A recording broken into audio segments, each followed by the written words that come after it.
I shouldn't have biked over here on the day after doing my best workout at the gym I've done in a long time, because I'm dead inside.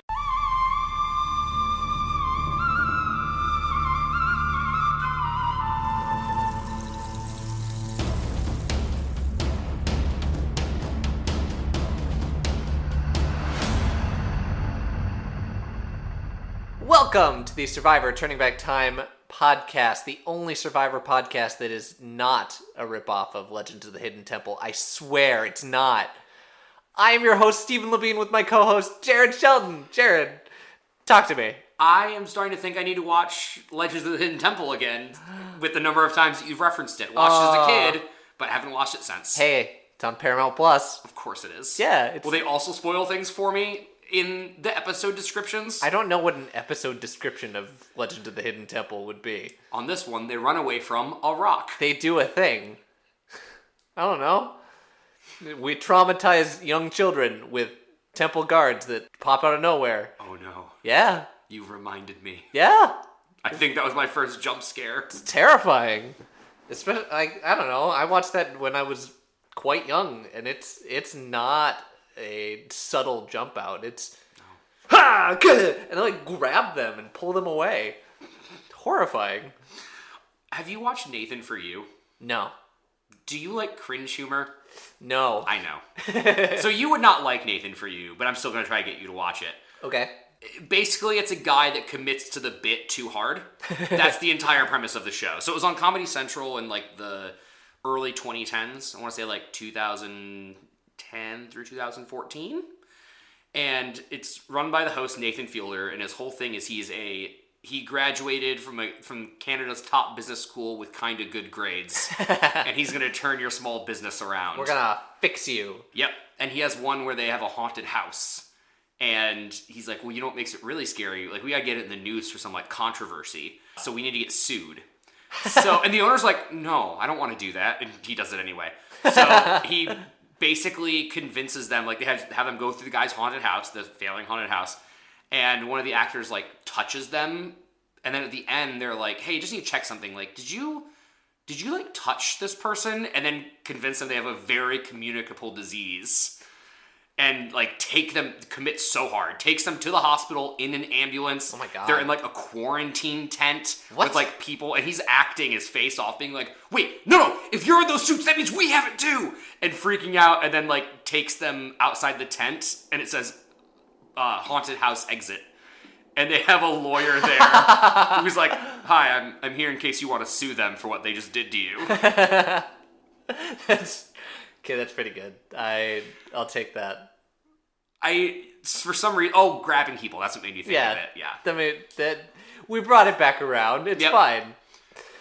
Oh, if you want to bring it back around, you can email us. Segues are hard. Segues are hard.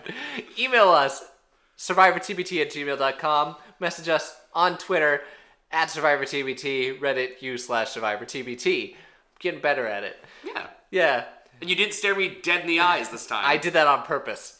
Anyway, our emails. So we have a couple emails today. We have Carl email from our episode 5. Started from Carl. Everything you describe is why I get sick of Cards Against Humanity. Yep, same. It's always sexual cards or bees. The bees card is pretty funny. I do like the bees card. And the actual question card seems to not matter for most people. Apples to apples is the superior game. That's a hot take. That is a hot take. I don't know. I feel like you set these ground rules. Play with people who are going to play this game well. Oh, and we got the good God, you guys do that too? I knew someone who was on a 7-person volunteer team, and for their 4-hour drive, he played All-Star by Smash Mouth 19 times in a row. I know what we're doing on our next road trip. No. What is wrong with you people? That's a good question. We've asked this before. Do you want that list alphabetical, chronological, in order of trauma? I mean, we can do a whole podcast if you want. Yes, is the answer. And now the Survivor talk. with the animals here and the fact that season 4 was supposed to be in the Jordanian desert before 9/11 happened and they had to change it. Whoa. It's almost like they wanted someone to die on the show. Jordanian desert would have been fucking awful. That would have been terrible. I don't know why they would have done that. So, diverting from the email real Sure. quick. I feel like this season has not been as physically grueling as Australia. Surviving has been, like, dicier. Like, the risk that you will get unalived by a wild animal, much higher. Yes. But they're not just like, by this point in season 2, Mitchell was a husk. Yeah. These people seem relatively healthy and, like, active, even if they're afraid to leave the barrier of their camp, and, I cannot stress this enough, have to keep watch. So, here's my take on it. The food situation is better. Not by much, but is better than Australia. The water situation is far worse. Not for Baran. Not for Baran. And we haven't heard them talk about it in Samburu since they did the tribe swap. Now, I don't know if that's just because the tribe swap gave us more to talk about, so we don't need to focus on the human suffering. Uh-huh. But it hasn't been a focal point of this season as much as it was in Australia, at the bare minimum. Yeah. Jump cut to 6 episodes from now when Lex has evaporated into a Thanos dust person or something ridiculous. Most of the rest of this email is piling on Silas, so I'm gonna real quick read these. Silas is horrible at strategizing. Why did he tell Ethan to vote for Frank? Yeah, it doesn't... Yeah. He's telling you Kim is never gonna vote for him, so they wouldn't have the numbers even if Ethan wanted to. His only play was to try to get out Clarence. It's a good point. Mm-hmm. I don't know, whatever.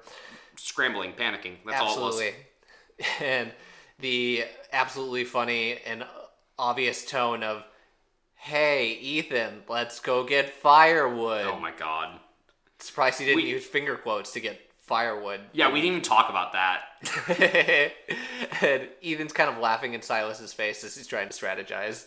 Yeah, and they have to voice over the inner monologue because it's very clear and obvious to everyone. Uh-huh.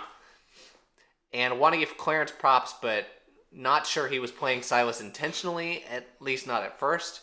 Kim calls him foolish when talking to Teresa, saying he genuinely believes Silas and thinks that 2 strong boys can take it all the way. He may have been playing him the whole time, but I don't know. It doesn't really give us the correct answer. Yeah, I think Kim's, like, the show's an unreliable narrator, but so is Kim in what is going on with Clarence. And I think I don't know, something in Clarence's, like, vote when he, like, I don't remember what he says to the camera, but just his demeanor when he's, like, talking about voting out Silas to the camera made it seem like he was playing him the whole time, to me. Okay.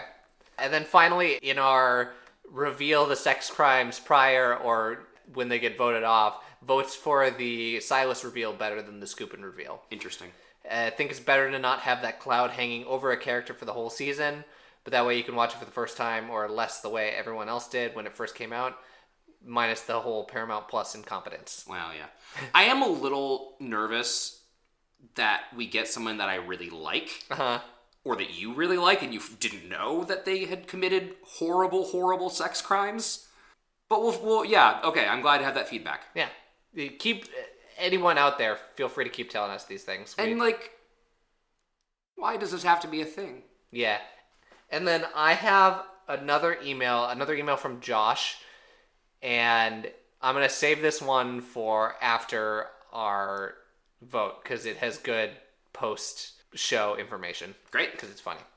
Cool. Anything else? You rock, Steven. I rock? You rock.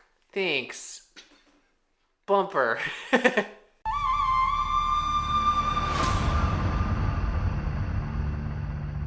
All right, so this episode came out on November 15th of 2001. Another very active week in the history of the world. Kind of a powder keg was started by the events in September. Who would have thought? Yeah, I don't know why. One thing that happened, but probably didn't get a lot of news, an agreement is reached at talks in Marrakech, nailed it, Morocco, on rules for implementation of the Kyoto Climate Change Treaty. And we solved climate change. And we never had to worry about it ever again. Never again. Al Gore is smiling at us. From above. He's not dead. No, but he's above us. Oh, that's like fair. Morally. And then I don't know if this made the news at the time, but it could have, so I'm going to put it in here. Journalists Pierre Billaud, Johanna Sutton, and Volker Handloik nailed it. Are killed in Afghanistan during an attack on the convoy they were traveling on top of. Oh, shit. It could have been in the news. Shakira released her first English album. It was her 5th Spanish album. Okay. And then in the War on Terror, in the first such act since World War II, President George W. Bush signs an executive order allowing military tribunals against foreigners suspected of connections to terrorist acts or planned acts in the United States. Oh, shit. And nothing bad happened from that decision at all. And then we live in a police state for a few years. I don't know what you're talking about. Oh, and then one more thing. Like I said, very active weeks. Microsoft releases the first Xbox game console in the US. Whoa! Mm-hmm. That's right. I do remember it being very close to 9/11. Weird that those two things are next to each other. Yeah. Coincidence? Yeah. Coincidence? I think not. What is that from? Oh, it's from The Incredibles. It's 2 Incredibles references back to back. We hit our quota. Yeah. Give Incredible sponsor us. Disney, sponsor this non-Disney show. Please. It's on a competing streaming platform. Yeah. The number 1 movie was still Monsters, Inc., so I looked at what the number 2 movie was. Go on. It's called Shallow Hal. I know Shallow Hal. Okay, I did not. Oh, you didn't? Okay. So this is a Jack Black movie. Correct. An early Jack Black movie. Mm-hmm. It has a 6 out of 10 on IMDb and a 50% on Rotten Tomatoes. That's higher than I expected. Here's the quick rundown. The story revolves around Hal, Jack Black, who, taking his dying father's advice, dates only the embodiments of female physical perfection. But that all changes after Hal has an unexpected run-in with self-help guru Tony Robbins. Intrigued by Hal's shallowness, Robbins hypnotizes him into seeing the beauty that exists even in the least physically appealing women. Yeah, so like, we kind of see it through his eyes. It's been years since I've seen this movie, and I don't want to go back and watch it again. No, it sounds horrible. This like really kind person who is larger in real life is like gorgeous, skinny, beautiful, and like, this is concerning. I don't like this. And like, also a double standard. Like, I love Jack Black. Yeah. But Jack Black is not the most attractive man on the face of the Correct. planet. Oh, 2001 misogyny. Yeah. For the record, how much you weigh is not a testament to how beautiful you are. No, of course not. Just want to point that out there, movies. Badly rated movies from the year 2001. Yikes. Big yikes. It's weird that the concept of let me hypnotize you into doing a thing, it permeates through movies quite a bit. That's a very convenient plot device. It really is. I'm thinking of Yes Man. Oh, yeah, I forgot about that movie. That's a good movie. I remember it fondly, but I wonder if I would still like it if I went back and watched it. If you ignore the fact that Jim Carrey is like 20 to 30 years older than Zooey Deschanel at the time. And Zooey Deschanel is doing the classic Manic Pixie Dream Girl thing that she does, I'm assuming. Yeah, but it's like early. That's one of the first appearances of Zooey Deschanel. Really? Yeah. Because it's watch it. long before New Girl? New Girl. This is a Survivor podcast. Yeah. How did we get here? I don't know. Let's move on. Episode 6, I'd Never Do It To You. Did they say this in the episode? No, I think this is referencing Brandon and Lindsay. Because Sure. Kim says something kind of similar, which is, he'd never do it to us. Okay. She says, like, I won't vote for Brandon. In a confessional, she's like, I won't vote for Brandon because he'd never do it to us. Is the Okay. closest I could get. I see what we're kind of getting there. Yeah.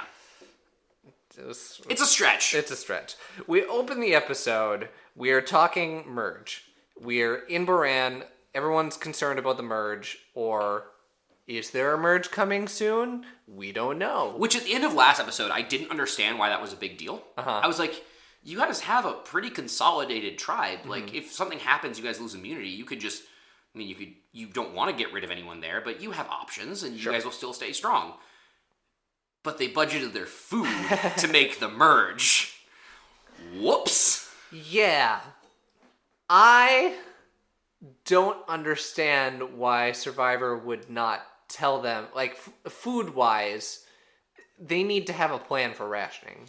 What I hope happens Uh-huh. is that next episode is the merge, and we get to see is they still do the merge on schedule, but this sets the precedent for future seasons that they don't know when the merge is going to be. Because it sounds like they didn't tell them that that's when the merge was, and they're just assuming. Sure. In the past, it seems like they might have told them. They said it with a lot of certainty in season 1. They were like, we know we have 3 challenges till the merge. And same with season 2. They said it with such like certainty that like, yep, this is the day. That's fair. That I think this might be the first time they didn't tell them for sure. I don't know.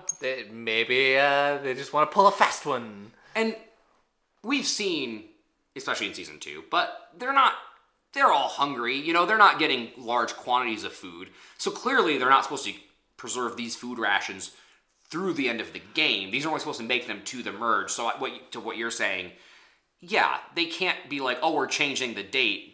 Hope you rationed appropriately to this changed presumed date. Hope you read my mind. Yeah. Yeah, I don't most of this episode is Baran scrambling and talking about food and how they will go on with their food and their options for food. But we'll get to that in a second. We zoom in on Samburu.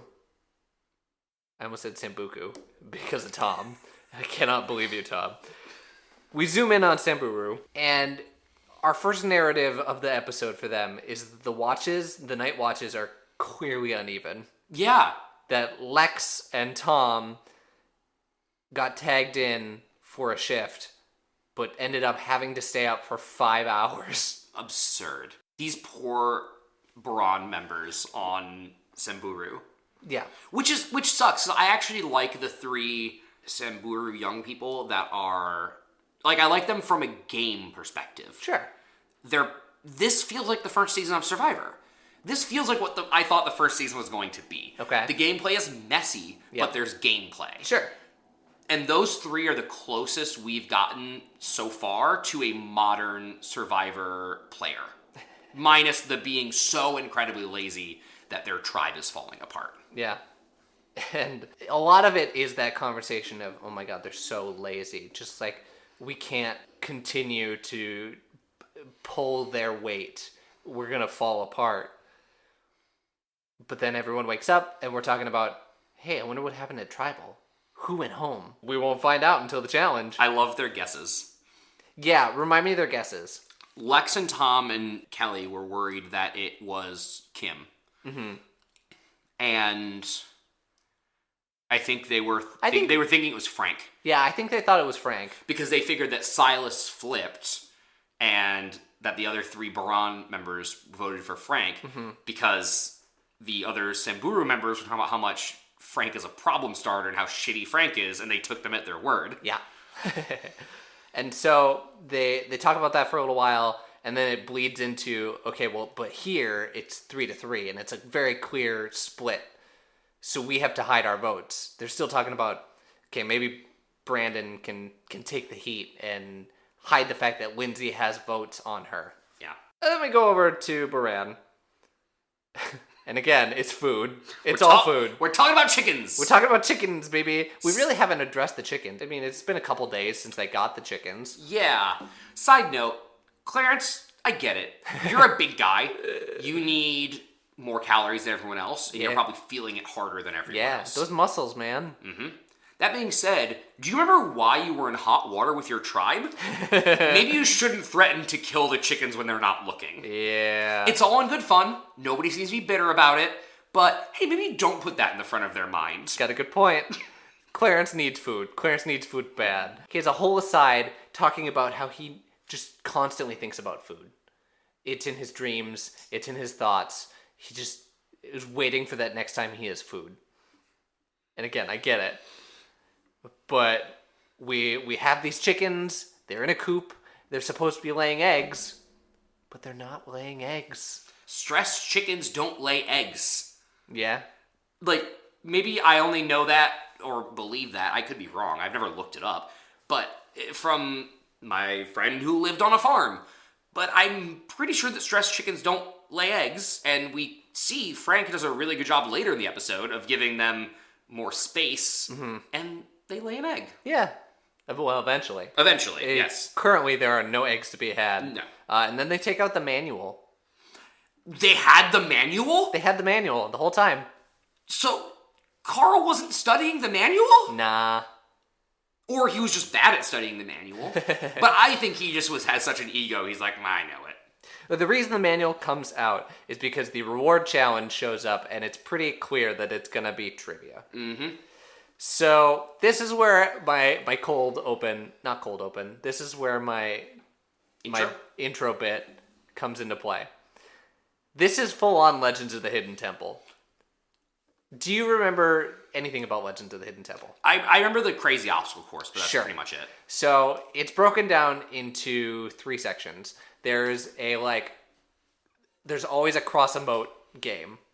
Once you beat that, you go to the second section, which is trivia. Always the same. And they do it on stairs. So they stand on the stairs and they have to buzz in by stomping on the stairs. It's pretty funny because it never works the way they want it to. But then to progress, you just go down the stairs. And when you make it to the bottom, you win. That's what this challenge is. Wow, that is really what this challenge is. Yeah. Side note, the challenges this season suck. Yeah. These are the worst challenges of any of the 3 seasons. This is a bad challenge. Most of them have been. And not even from it's just a trivia game. There are good trivia games out there. One, it's super basic. You just answer 4 questions and you've won. Yep. 2, the trivia wasn't that difficult. Nope. None of it was. Which is why Samburu got every single question correct. Baran only missed 1. And because Kim deflected off of it saying, no, I guarantee it's this one. Yeah. The only interesting challenge that we've had from a game building perspective, in my opinion, is the Transport the Village challenge. Which wasn't even that good. It just stands above the rest because it's the only one that was kind of new. I guess herding goats is technically new. Yes, it is. All of the challenges this season have been very simple. And I'm wondering if that is some mix of logistics. I don't know where, they'd be sourcing the materials from, but Kenya's probably harder to source them to than Australia or Borneo. That makes sense. If it has something to do with the environment. They also said they're on a wildlife reserve, so I don't know what kind of limitations the Kenyan government put on them, if any. But regardless, it feels like something is holding back from the challenges being bigger this season. You know what I think is holding them back? Is they're trying to theme them around where they are. That's fair. That and they're repeating challenges and not the good ones. Yeah. The rock rolling one was okay because of the distance they had to go and the obstacles. And the cow's blood one was an interesting food challenge, but you should have added a bunch of more different foods. They all just feel so scaled back. They are. They absolutely are. Compare this challenge to the other 2 trivia challenges that we've seen in seasons 1 and 2. Season 1 was an individual one. You had, it was the same kind of take a step forward every time. Yeah. But the questions were harder. Yep. And you had many more of them that you had to get, gave a better visual of the horse race. Yeah. And then the team one in Australia is, every single person has to get one right. I don't like this. I don't like trivia as a team challenge anyway, if you're going to have the whole team decide on one answer. And it's 4 questions. I'm rant over, but it's kind of dumb. Here's how I fix this. You do it the same way, but each person has to answer individually. And you only win when every single person from your tribe has crossed the finish line. Yeah, that would have been fine. It puts more pressure on everyone to answer. It gives some, this one person's doing great, but this other person's not doing great. So I guess if I just get 4 questions right, it's not the end of it. This challenge means so little that I legitimately don't remember who you just said won. Cool. Or, from when I watched it, I think it was Baran. No. Damn. Because this is the one where they're building up to Baran needs food, and it's a food reward. Oh, yeah, that's right. And they win Mountain Dew. Yeah, featuring Mountain Dew again. There's our sponsor, Mountain Dew. A sandwich buffet, pasta buffet, and cookies. Samburu wins, and you get to watch as they immediately go over and start eating, while Clarence is staring at them. He's just like, how dare you do this to me? I do remember that now. How dare you do this to me? This challenge was the least interesting part of the episode. I agree. Yeah. So I'm going to speed run these questions because they're, I don't know, there's nothing a whole lot. Tom sits this one out, which is the correct one to sit. They did make a point of showing who sits out both of these challenges. Yes. Almost formatting it like a modern Survivor, which is, thank you. Beautiful. Especially because they didn't actually have to have anyone sit out on these challenges. Uh-huh. It really wasn't necessary, but thank you for doing it, even though it wasn't necessary. Consistency in our early Survivor? I think not! They had a question about the Indian Ocean. They had a question about the government killing poachers, or the police killing poachers. The big 5 animals, which is the one that Kim got wrong. Leopard was the 5th one. I would have gotten that one wrong, too. I also would have gotten it wrong. I would have said giraffe, though. I am hung up on how deadly hippos are. That's fair. Was it... I don't know. They just said big 5, so was it about... No idea. Killing? Hippos seem bigger than leopards in my mind, but they might not be. Sure. Diurnal, which I kept hearing him say diurnal, and it's not that. The 2 urinals. We got one urinal here, we got another urinal here. It's bi-urinal. What is di? The prefix. It's twice or double. It's twice? Okay. Yeah. I was deciding between dihydrogen monoxide, because I was like, is that 2? And I was like, dice. But, yeah. What is bi, then? Either or, I think. It's just twice. Okay. So it's the same thing. That's weird. And then finally, a question about Lake Victoria being a large saltwater That one was lake. so dumb, because it got me for a moment, but not of not knowing the answer, but he was like, it's the largest saltwater lake, and I went, wait, it's saltwater? And he goes, nope, it's not saltwater. I was like, well, there you go. that's a dumb way to phrase that question. Yes, it is. Which is why no one was fooled. Yeah, right? Yeah. Except me, kind of, for a moment, because I was like, surely they wouldn't be this stupid. You were fooled by the way the question was worded, not by the content of the question. Correct. And yeah, my final note for this challenge, Clarence could die. But the funny reaction to this is that they don't really show Samburu eating. They show little clips of it. They dwell on the walk back. Yeah. Because young Kim is gonna hurl.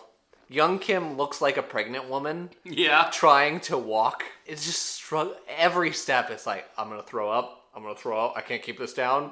Which I will say, one more piece of evidence that the food situation is so much better than Australia, because this was everyone when we got a food challenge in Australia. That's true. And then when they finally do get back to camp, we have a reflection moment.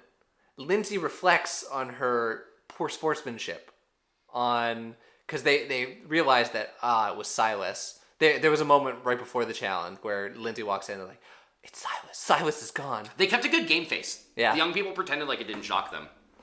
Because Jeff asked them, he's like, are you guys shocked by that? And they're all like, no. No, not at all. Lindsay talks here about maybe I think I screwed this up. I think I am the reason that Silas is gone. Yeah! You kinda. You're part of it? Yeah.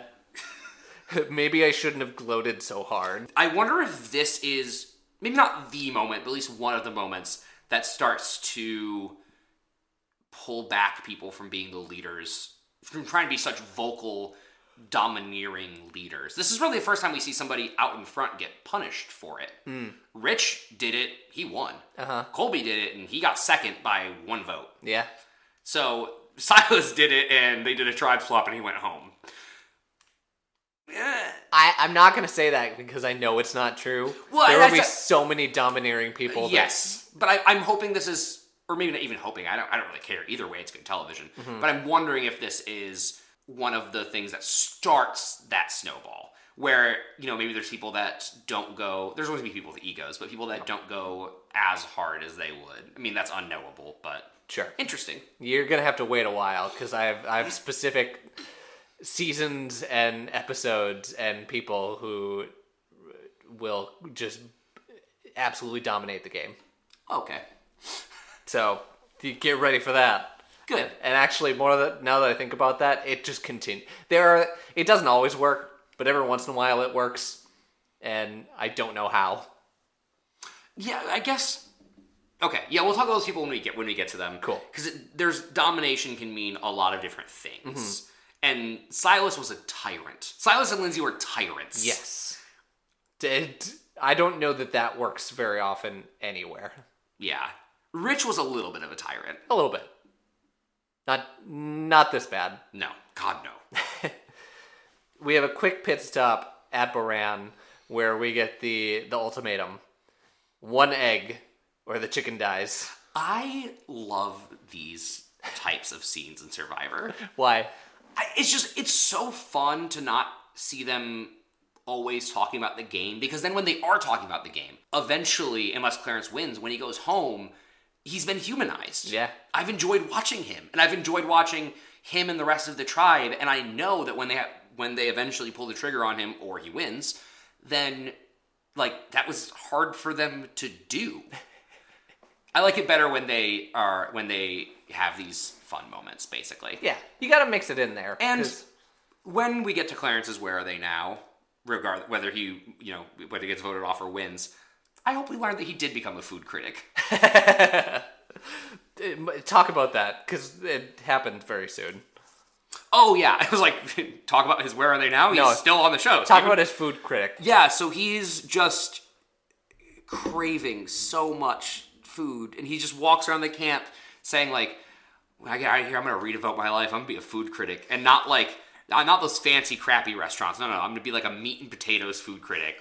Your pancakes better be fluffy. Your fries better be greasy. I'm coming for him. Yeah. I love it. He sets the groundwork for Guy Fieri, really. He's the first Guy Fieri. The first Guy Fieri. He doesn't have the charisma or the frosted tips. Yeah. But who does, really? Just one man. Just one man. One man who makes so much money.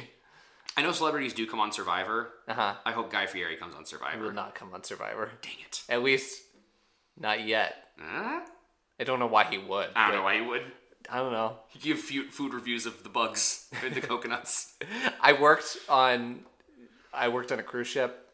I'm telling the audience, not you. You know this. Yeah. And he has a deal with this particular line where all of the burger restaurants on these ships are called Guy Fieri's Burger Bar. Oh my god. Guy's Burgers. Yeah. Yeah. Are they good? I don't know how to answer that because I've had so many of these burgers. Oh yeah. So many of these burgers, Jared. I can't over 3 separate 7-month contracts. Yeah. That's a lot of burgers. A lot of burgers. One of my few options. Oh, I shouldn't be healthy. My arteries are clogged just thinking about it. Anyway. Oh, and I also want to comment that I've pulled a full 180 on Frank. Ooh. Just there was a very kind of soft-spoken and understated moment in Confessional where he's talking about the game. Yeah. And how to play the game and how to not play the game, and I was like, okay, Frank. All right, Frank. I don't think that he was perfect in the beginning of the game, but I did not peg Frank for somebody that was socially capable of learning. Mm. And I wonder how much of this Frank we would have seen if he had been on Baran the entire time. Yeah. I don't know. I don't know either. We get a weird, Lindsay Kelly bonding moment here. Yeah, and I didn't believe it for even half a second. I was like, Lindsay, you think that they like you? Like, you're so lazy that everyone is talking shit about the three of you constantly. They like me. They really like me. They don't. I don't know. I think that there's a little bit of bonding and like, hey, we're in this situation with these people. Might as well get to know them. Oh, yes. Sorry, okay. On a personal basis, 100%. On a game level / I have to work with you to survive level, they fucking hate you. Yeah. And again, we see a little bit more of Brandon kind of strategizing, trying to get them to vote for him. It's pretty heavy-handed. Yeah. Anytime he's trying to talk people, he's trying to be like, well, I don't know. I understand if you have to vote for me. Like, it's really okay. Yeah. Yeah, he should have been trying to get reverse psychology. He should have been acting like really like kiss-assy and really almost like the lady. He right now the lady doth protest too much. Yeah, exactly. But I think if he had been, trying to butter them up a little bit, they might have been like, why is he buttering us up? Yeah. And I think it is a little twist on reverse psychology because he's trying to be like, yeah, whatever, I'm accepting my defeat, but like, I don't know. It's all wrong. And they clearly see right through it. It might have been more convincing if Lindsay wasn't like a pin drop from breaking down in a panic attack at any given moment. Yeah. And then finally, we wake up. We have a beautiful morning. There's an egg! We got an egg! We have one egg. We have a singular egg. And we watch the parade of people. Kim goes and finds the egg, doesn't see it at first, goes in, says, oh, there's an egg, puts it on a pedestal for everyone to see. Everyone wakes up one by one. They're like, oh, it's an egg. And they're like, shh, don't tell Clarence. It's going to be funny. Maybe my favorite moment since season 1, because we had a lot of humanizing moments in season 1. Yeah. Is Clarence walking out and going, oh, you gotta be fucking kidding me. No. I gave them the ultimatum and they came through. And then walking over the chickens and being like, fucking hate you. I hate you. I hate you. I hate you. Ah. It was beautiful. Chef's kiss. It was great. I hate those chickens. I hate those chickens so much. But hey, they're a man of their word. They say no chickens will die until like 30 seconds later when they decide, okay, yeah, we're going to kill a chicken anyway. Well, Clarence says, okay, I'm a man of my word. And they're like, yeah, one egg ain't going to do it. So we're going to go ahead and, yeah, that's going to be kill dinner. a chicken. Mm-hmm. And they have more chicken, so whatever. It also is interesting that so little happens in the course, at least in the Brand camp. Mm-hmm. I guess it'd also be in the Samburu camp because they show us something. Over the course of that day, that we jump right from them in the morning talking about like we need the chickens to lay eggs to it's nighttime when Clarence is like, all right, that's the ultimatum, and then the morning again. Yeah. Like we pass a full 24 hours in the span of like maybe a minute and a half. This is about as it's showing who's going to tribal. Because one side is talking strategy, yeah, and the other side is like, I don't know, we got food. We're all hanging out. Life is good. I knew exactly who was going to tribal this episode. Yeah. And it also just shows that there's not really a lot for them to do. Mm-hmm. Like, you can't... They don't go exploring very far. There's no benefit to exploring very far. They shouldn't. They shouldn't. As we've seen, there are muskoxes waiting to murder you. Yeah. Australia, they would like take the boat out and they'd go on little side person adventures, but there's nowhere for them to go to get any privacy or to like explore and be on their own or to provide for the camp. Like they even all have to go get water in groups or die. It kind of puts a handicap on the game. Yeah. For the record, that it's a Cape Buffalo. Mm. A Yes, la Cape Carl Buffalo. email. Thank you, Carl. Thank you, Carl, for always correcting us. And then finally, we have our last little bit in Samburu before the immunity challenge. They're talking about secret messages from the challenge. I saw them kind of like signing things, says Lindsay. Hey, why didn't we see that. Yeah, why didn't we see that, Survivor? It'd be a good thing for us to see.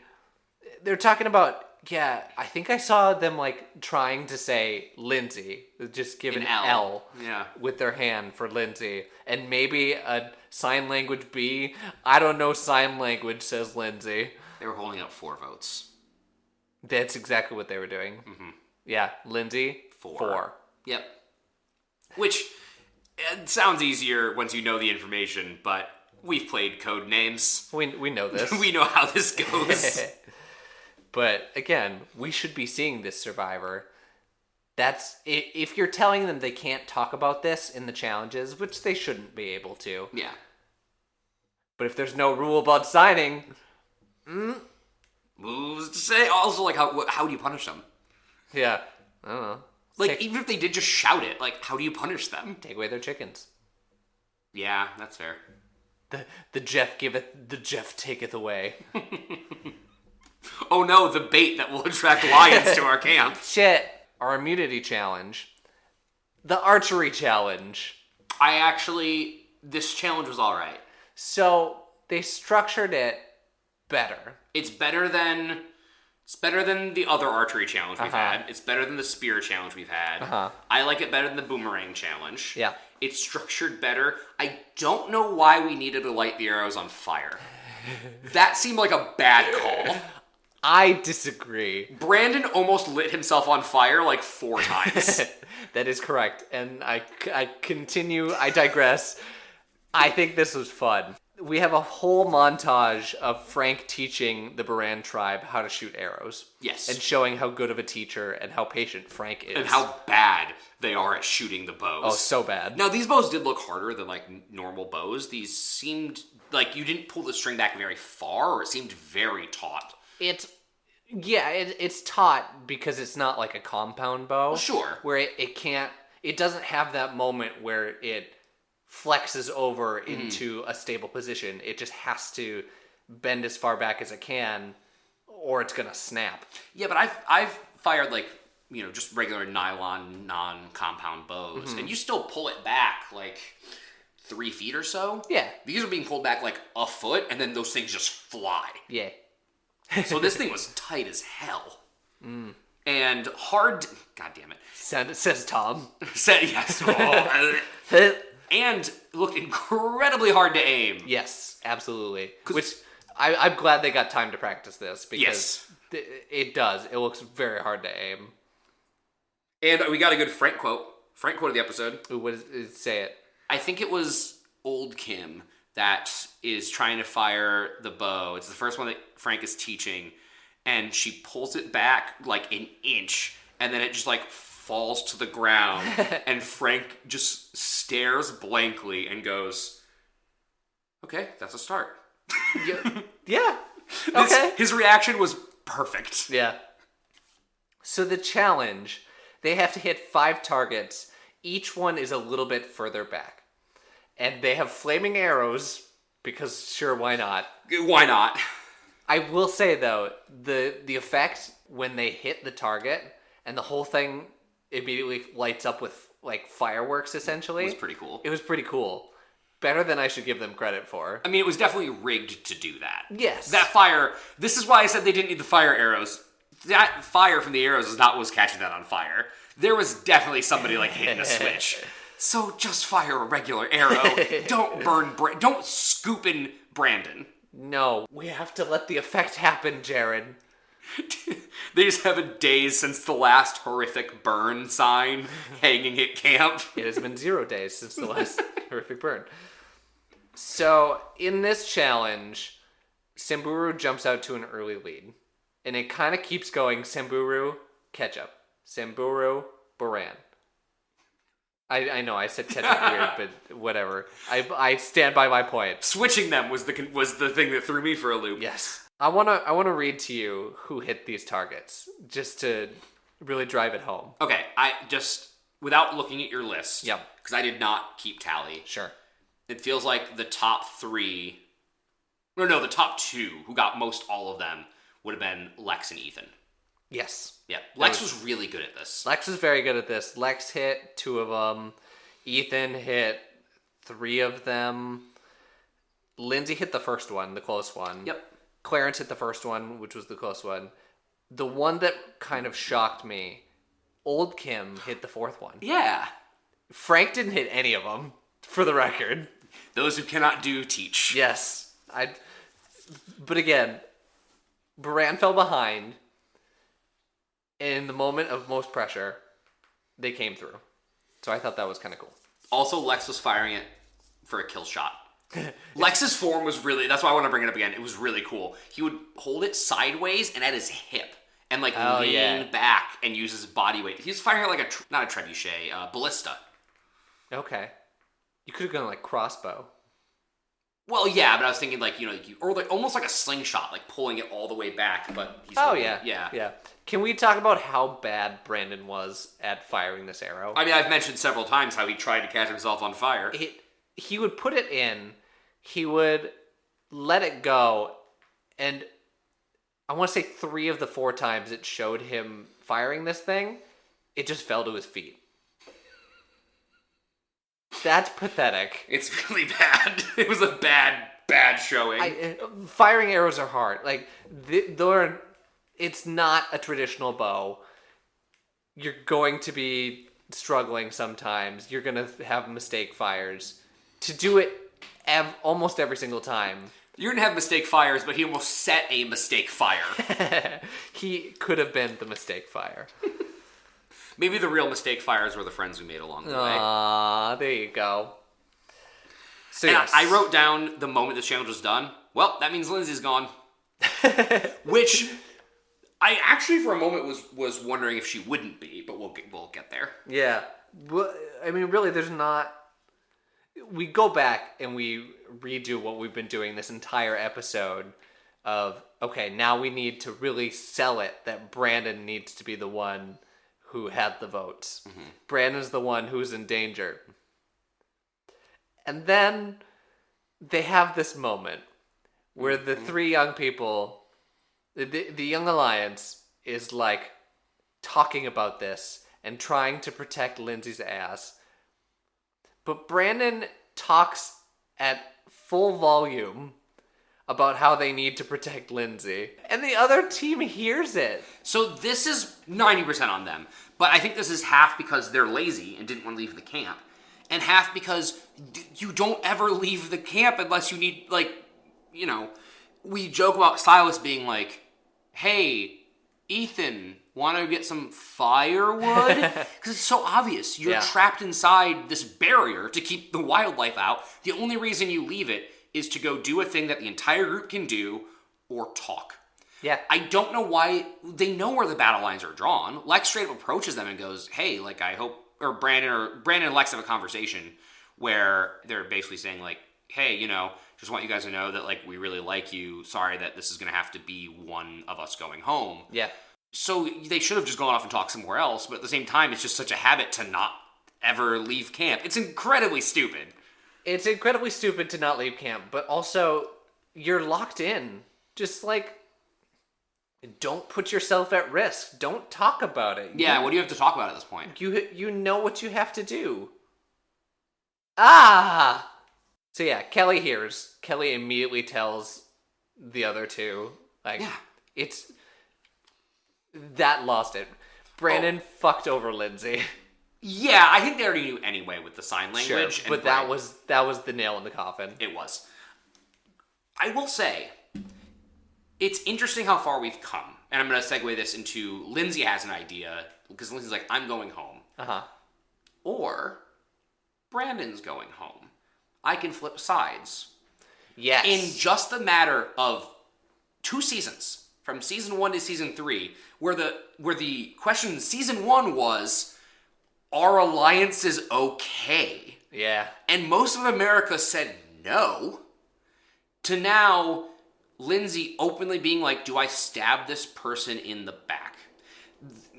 This is where I expect us to be in season 1. Mm-hmm. But once I saw where we were at in season 1, I was like, oh, it's going to be a while till we get a true betrayal, blindside for something that isn't egregious. The blindsides that we've seen thus far have either been game related, they were just out of people to vote for that weren't in their alliance, or Jerry. I couldn't put up with this person any longer. Exactly. And this is the first consideration of a blindside of a trusted ally to get yourself farther in the game. Yeah.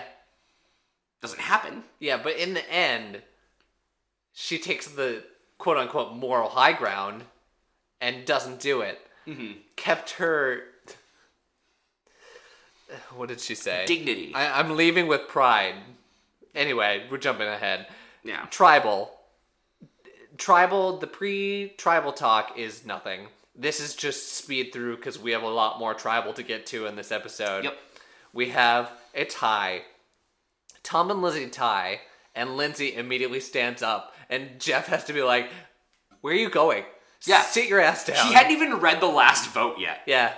Or the vote that to show it was a tie. It wasn't even officially a tie yet. And she's like, all right, I'm out of here. Like, girl, sit down. We gotta revote. We have a formula here. Mm-hmm. I'm Jeff. I tell you when to leave.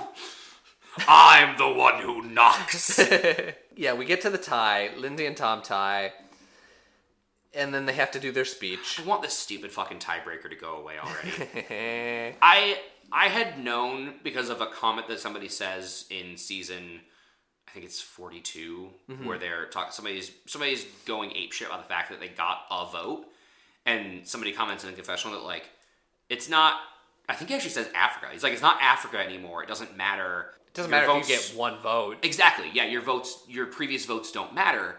And I was like, okay, well this, like, surely it wasn't that important.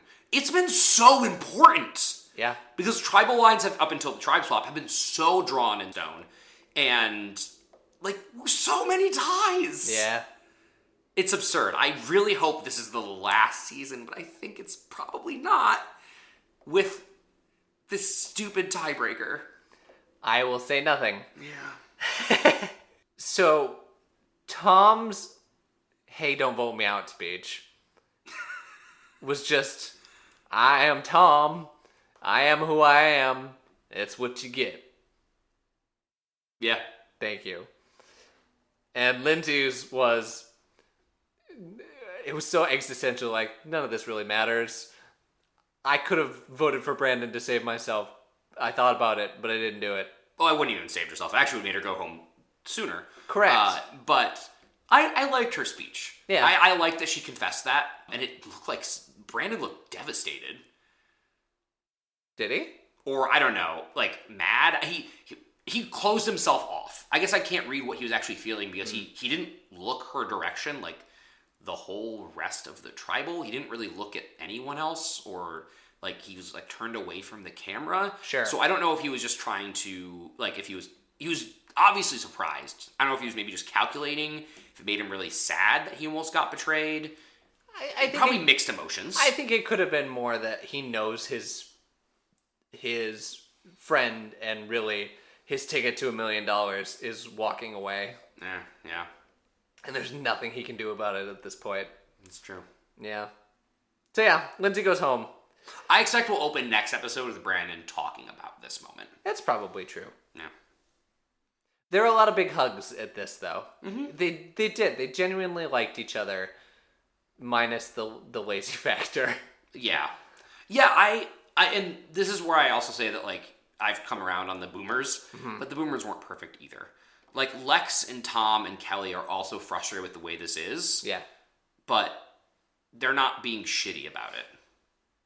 So, it's more on the young people than I thought it was, but at the same time, it's bleach and ammonia. Yeah. Like, the two groups should not have been in a tribe together. I agree, but I think if you take Silas out of that situation, it becomes much more tolerable and much more of a, these fucking people. And with Silas in there, you're always on that balancing act of, am I going to set this off if I even mention the fact that we haven't done any work today? Maybe. Because the man's insane. He is. But I also, like, if it had gone the other way and the boomers had been in control, I don't think they would have been gracious either. Sure. So, we've hashed that out. But I think that's interesting because you're right. These new tribes have bonded so quickly and so deeply, even if they haven't like crossed tribal lines on Samburu. Yeah.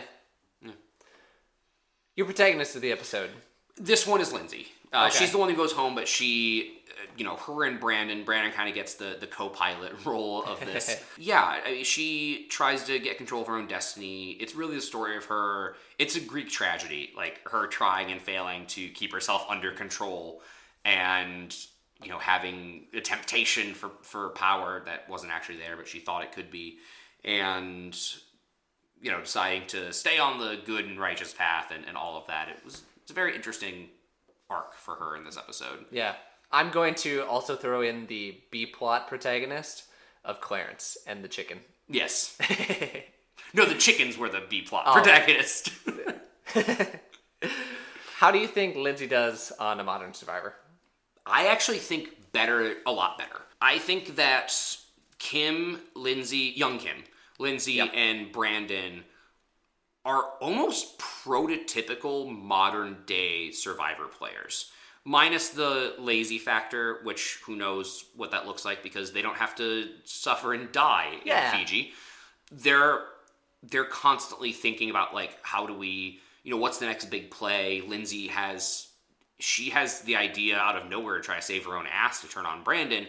I think in a more modern game where she could find a hidden immunity idol, where she could, try to work out some type of deal where people are more willing to cross tribal lines, I think could do a lot better. Well, you're not going to find out because Lindsay does not come back. That's not surprising. No. Some fun Lindsay trivia from the Survivor Wiki here.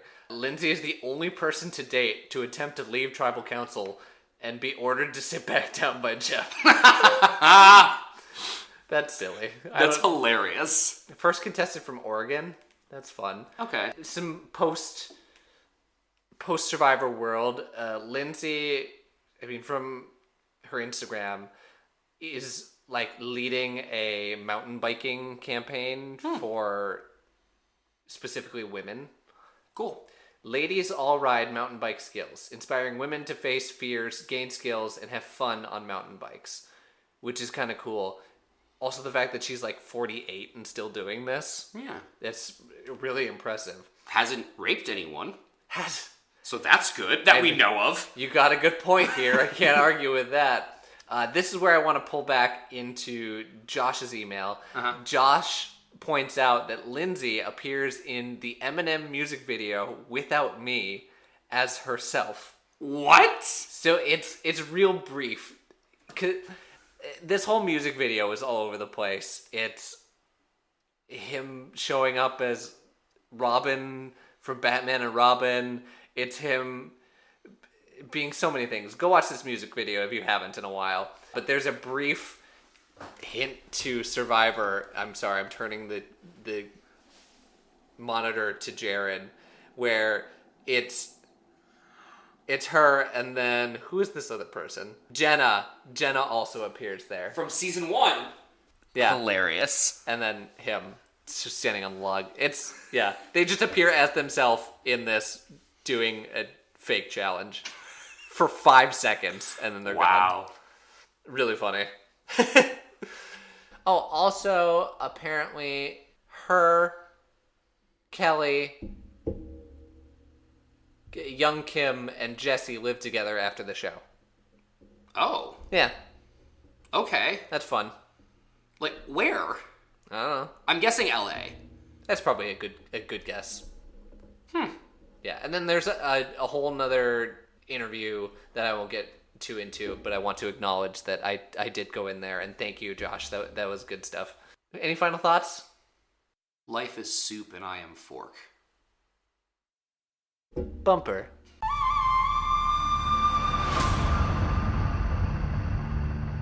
That'll do it for this episode of the Survivor Turning Back Time podcast. What flavor of soup? Tomato. Tomato? Or sorry, so Shakespearean knowledge real quick. So, we have iambic pentameter. How did I get from tomato soup to Shakespeare? Anyway. I'm going to let you die on this hill. Iambic pentameter is ba-dum, ba-dum, ba-dum, ba-dum, ba-dum. And that's a line. So you have an unemphasized syllable and then an emphasized syllable. We talk in that more often than we think. For example, tomato. Tomato. Mm-hmm. And if you scan that word incorrectly, it'd be tomato. So sometimes I'll say tomato because I think it's fun. So Sure. I'd be tomato soup. Okay. Just a reminder that I turned you down for being in a Shakespeare show because I don't know Shakespeare. Oh, yeah, that's true. God, I hate Shakespeare. I love getting a random text from our fiance that says, I have a new podcast name for you guys, like two psychos talking into a microphone or something like that. I want to make this exactly clear of what this was because I said it while I was editing the podcast. Well, and then I text in the back and said, I take it Steven's editing right now. Correct. That is exactly what happened. I called us The Ramblings of Two Psychotic Gentlemen. Yes, that's right. Yes. Well, thank you. Stefan. That's our next podcast. Stefan and Steven. The Ramblings of Two Psychotic Gentlemen. Yes. Yes, of course. Anything you'd like to promote? Yeah, I'd like to promote drinking water. Drink more water. If you think you've drank enough water, you haven't. You're just a houseplant with more complicated emotions. Drink water. Are you saying this to me specifically? Yes, Steven. Okay. Well, because we had a moment here. I had to stop the episode at one point because... Well, to poop. That's different. Well, no. My body dehydrates so fast, and I don't know why. It's always been this way. But when I'm dehydrated, my body's like, hey, you know what would be a real good thing to do right now? Diarrhea and shoot out all the rest of your water. Do you have IBS? Possibly. I don't know. It's very specific with dehydration, though. Interesting. I know. It's a weird thing. And I, if you have answers, if you're a doctor, you want to tell me what this is. You could write Sean. Yeah. But also, it is my fault because I didn't drink a whole lot of water, and then I tried to sing tonight, and then I tried making up for it, and then my body said, haha, fuck Why'd you. you sing tonight? Because I have an audition. Oh. You know about this. I talked to you about this. I'm very forgetful. I got an email. Oh, that's right. That's right. Yeah. I won't say anything more. Coming soon, maybe, to a theater near you. Steven will be in Broadway soon. That's not what that is. I'm trying to get a jump on a show that's probably going to hit regional theaters real hard in the next couple years. Yeah. Anyway, I wish to promote... How did we end up there? I wish to promote taking naps. I miss naps. When I was younger, I didn't like taking naps. Me either. I absolutely refused nap time in kindergarten. And I look at young Steven and I say, how dare you? How dare you waste this precious time? I have the uncanny ability to fall asleep anywhere. I'll be getting up at 5:30 tomorrow, probably, maybe 5:15, to get in a car to go perform a Shakespeare show for high schoolers, but I'm not driving. So that means the moment I sit in the car, I'll do the pleasantries. Hello, Kyle, how are you doing? And I will fall asleep. Hello, Kyle. And I will wake up and be like, I have no idea where we are. And then sometimes I fall asleep on the way back at like 1 p.m. or whatever time we were going back. And sometimes I don't, and I'm like, I don't know where we are or how we got here. What year is it? Where am I? For my co-host Jared, this is Steven. For my host Steven, this is Jared. Bye-bye. Bye-bye. What year is it?